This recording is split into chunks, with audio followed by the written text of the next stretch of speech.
The idea that Jesus didn't exist at all is an exercise in excessive historical skepticism that pays no attention to history whatsoever.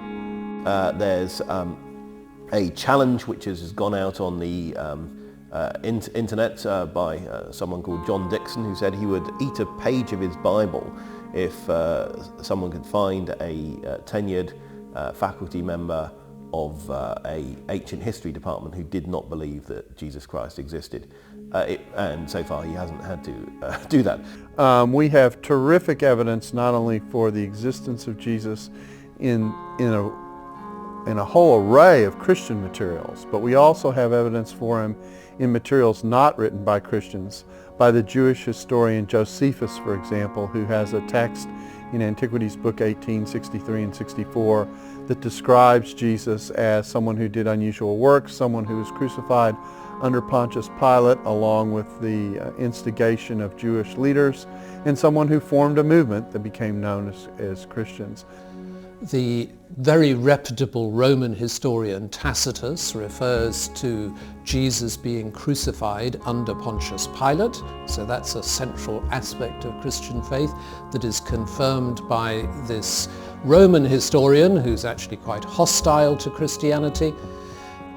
There are approximately a dozen references in the oldest Jewish and Greek and Roman sources that are not by any means Christian testimonies.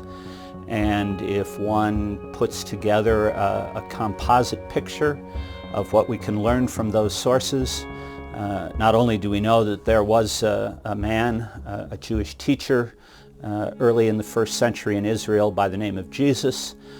We know that he had a brother named James. We know that his ministry intersected with another man by the name of John, who was famous for calling Jews to baptism. We know that as an adult he gathered disciples. 5 of them are named. We know that the rumors circulated that he was born out of wedlock, that he ran afoul of various Jewish authorities because of what they thought was heretical teaching, that he was ultimately arrested and crucified under the Roman governor Pontius Pilate. That comes from Tacitus in the early 2nd century, so that we can even narrow the date of his death without once consulting Christian sources to Pontius Pilate's time as governor in Judea between 26 and 36 AD. We know that the reports circulated that people claimed to have seen him alive again, and as a result continued to believe in him as Messiah, and even we are told by Pliny to sing hymns to him, worshiping him as if he were a god. And also, without Jesus existing, you can't really explain the origins of Christianity, the teaching attributed to Jesus and so on. It would just be a historical non-starter. On top of that, we can trace the unbroken existence of the Christian church, of the community of his followers from the very first decade after his death, probably in AD 30, some would say 33. And so the claim that we can't know Jesus existed is simply absurd. People who would make that charge are very poorly informed. What I'd always ask with people is to be consistent. So if they want to say we can't know that Jesus was a historical figure, they're also going to have to say we can't know all sorts of other things. So a lot of the time people want to have a harsher rule of evidence when it comes to things about Jesus than they do about other areas.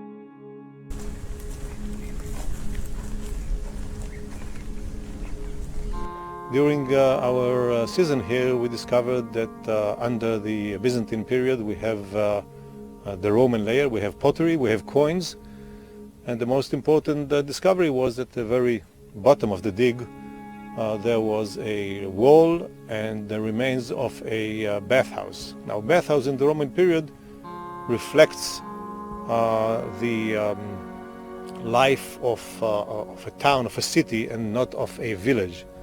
And therefore I think that now we have better proof that El Araj could be a better identification for Bethsaida Julias, the town of the apostles.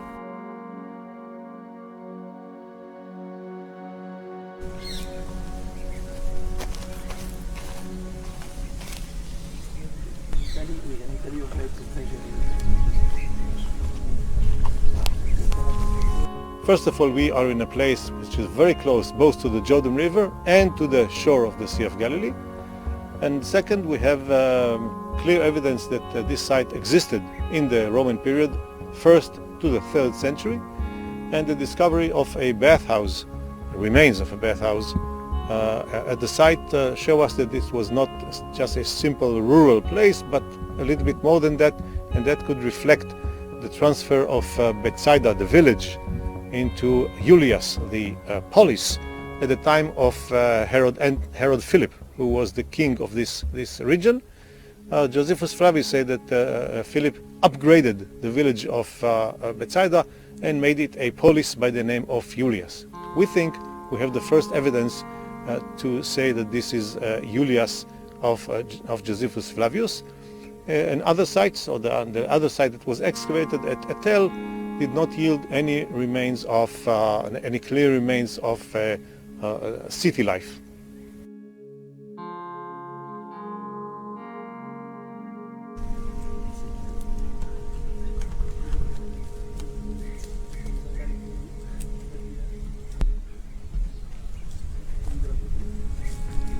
What are the differences between the discoveries here and the discoveries at Tel, which is the other site in which Bethsaida was identified for the last 40 years? And I am giving the answer that we have here. First of all, we have the Roman layer, which was unknown, and the second is that we have this the discovery of the bathhouse, and that makes more sense in the attempt to understand the location of Bethsaida Julias.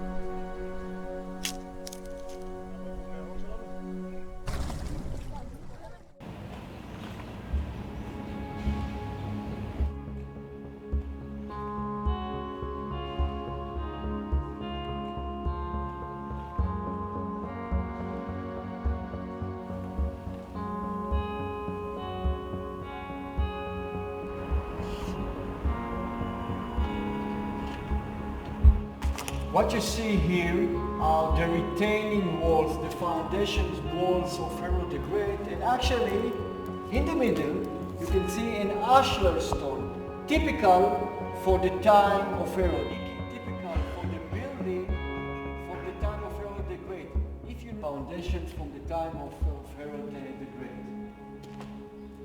The archaeological remains that we found in the excavation points toward that this ground is the actual palace of Herod the Great. We have the retaining walls. It was a massive engineering project, and we see it in the excavation. We even found an enormous underground sewage that could only belong to the palace of Herod.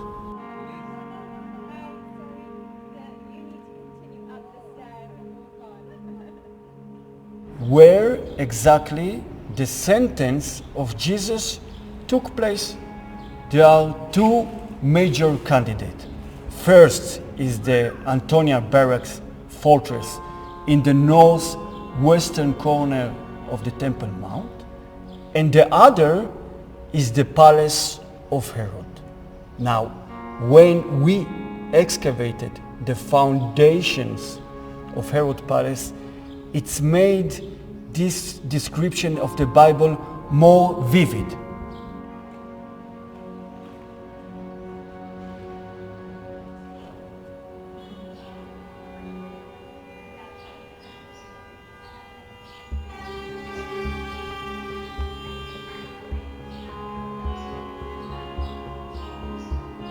After Herod's death, a few decades longer ahead, the Roman procurator, the Roman government, sit probably, maybe, set inside the palace. This was his palace, his room. So we know that Jesus was sentenced in the palace of the procurator. Okay? So maybe again, this event was here.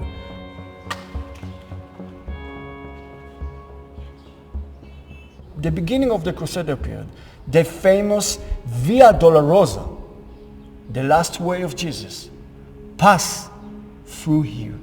It's begun in the Mount of Zion, which is south to us, and go farther to the north to the Holy Sepulchre, where Jesus was crucified and buried, and pass through Herod Palace remains.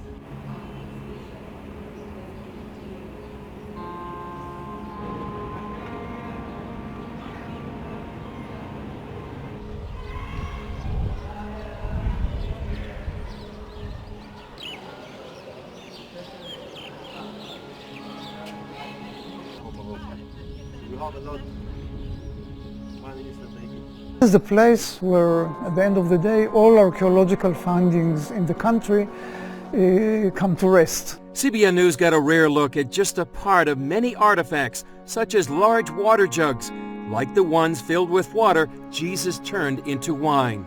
We here see an assemblage related to the period of the life of Jesus. Vessels common in the houses of the Jewish society in Jerusalem, combining limestone vessels, large vessels, small vessels, different vessels, and ceramics. Every year there are something like 30 to 40,000 new artifacts. We are conducting around 300 excavations per year. Archaeologist Gidon Avni says those excavations over the last 20 to 30 years have greatly increased our knowledge about life during the time of Christ. We can reconstruct today what happened to an average person during the time of Christ, from the minute of his birth till his burial. One rare find is this stone from a synagogue at Magdala, home to Mary Magdalene, where Jesus could have preached. And there's more. Recently, archaeologists found 9 ancient copper coins where workers were widening the main road between Jerusalem and Tel Aviv. These coins show one of the major aspects of Christian pilgrimage to the Holy Land, where tens of thousands of people were coming from all over the known world of this time. All of them coming to follow the footsteps of Christ, using the road system climbing to Jerusalem. Although archaeologists hesitate to say their work proves the Bible, they maintain it provides evidence of life during biblical times. If you are speaking about New Testament, so archaeology very much reinforces the narrative and descriptions of the Gospels, providing physical evidence. And if you can't make the trip to Israel, Avni says you can soon go online to see these artifacts tell the story of the land of the Bible. Chris Mitchell, CBN News, Jerusalem. So to show you this. Above us is a 20th century church. Right. So built underneath it, you can see a couple of outer walls in the shape of an octagon. Okay, that's a 5th century church. Okay, the outer one. The outer one, and the inner ring that's an octagon as well. Okay. That's a 5th century church. Okay, but the archaeologists have gone down to another layer, and what they found is a 4th century, what we call a domus ecclesia, a house church, which happened all over that time in the 4th century. So after Constantine's peace, you have all these little places where Christians worship, where they basically convert a house, and so hence the sense of house church. Yeah. But underneath that level of archaeology, we've got a 1st century house, and that 1st century house is not a very big room at all, not a very big space. Up until the middle of the 1st century, there's all sorts of normal household things that you find. So all the signs that people lived there. Yeah. From the mid-1st century though, something changes. No longer do you have all those household sort of things. All you can find are lamps and storage jars, which suggests and in fact shows that it was converted into a place for prayer, for worship. Right, okay. So the other thing that they did was they painted the walls. Capernaum is a town built of basalt, that dark rock. Yeah, I see that. But you can see here that these aren't dark, they've been painted. Okay? Yeah, underneath, you can kind of see. They've been whitewashed. Bits of it. So people in the first century scribbled on that whitewash, and they scribbled things like, Jesus is the Christ, the Messiah, Jesus is Lord, and there's even another piece that suggests Peter. So we are sure that this is Peter's house. St. Peter lived here in Capernaum. Right. This was his home. This is where he lived. This is where, when Jesus decides to move to Capernaum to start his ministry, he says, I'm going to make a base here. Peter, can I move in with you? Oh my God. So what I want to really stress here is Jesus was in the house. Often the stories we report on from this part of the world are grim. This is not one of them. This is a fascinating story where history, faith, and archaeology all intersect. This marble slab has covered for centuries what many Christians believe is the tomb of Christ. My knees are shaking a little bit because I wasn't expecting this. For 60 hours last week, the slab was pulled back to allow scientists and National Geographic to have a look. The inside of the tomb, where many believe Jesus was resurrected, has never been filmed. I'm amazed. And that feeling of specialness, it just permeates the whole building. Jerusalem's Church of the Holy Sepulchre has been at the center of Christianity since the earliest days of the faith, because this church contains the final stations of the cross, the locations, church leaders say, of where Christ was crucified, where his body was prepared for burial, and where he was entombed. There's a little house called the Edicule over the tomb, and this little house is why there's so much activity here now. The Edicule, damaged by water, fire, and earthquakes, is being renovated for the first time in 200 years. Earlier this year, NBC News was given privileged access to the Greek-led team of specialists drilling in metal supports, cleaning the stones. After, you're looking exactly the same, of course, without any deformation, any crack, any damage. So no? it'll be more You solid fix it, inside, but it'll look the same. Yes, yes, exactly. They're fixing the little house and took a peek to see what's left under the slab, covering the tomb inside. The slab of marble on the top of what's believed to be Jesus' tomb has just been removed, and archaeologists are now analysing what's underneath it.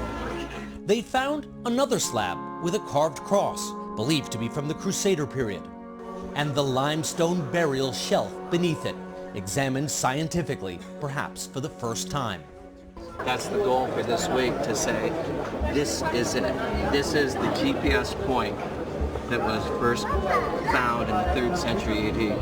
I mean, that's the weight of history in your hands. The holy bed from which the faithful say Christ rose from the dead may not be opened again for centuries.